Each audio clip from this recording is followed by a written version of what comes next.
Welcome sa Philippine Island Weather Update. Lagi ninyong kasama sa Balitang Panahon ngayon.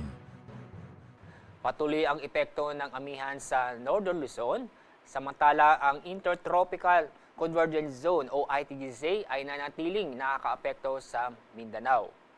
Kasalukuyan, wala po tayong binabantayan na low pressure area o bagyo sa loob ng ating Philippine Area of Responsibility at yun din po sa parte ng Dagat Pasipiko.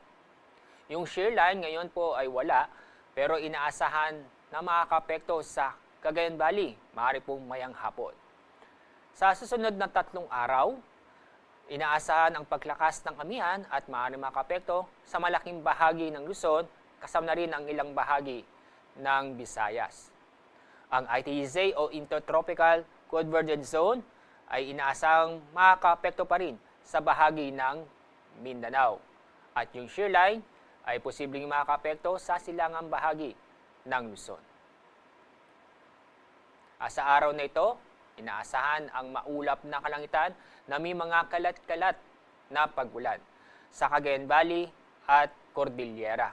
Samantala, ang lalabing bahagi ng Luzon ay patuloy ding makakaranas ng fair weather, kung saan ay bahagyang maulap hanggang sa maulap ang kalangitan, maliban sa mga isolated na mga pag-ulan o yung sandaling pag-ulan.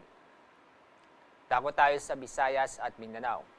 Inaasahan ng maulap na kalangitan na may mga kalat-kalat na pag-ulan at may kasamang thunderstorm sa Davao Region, Caraga, ganun din sa Soc-Sargen at sa mga lalawigan ng Basilan, Sulu at Tawi-Tawi.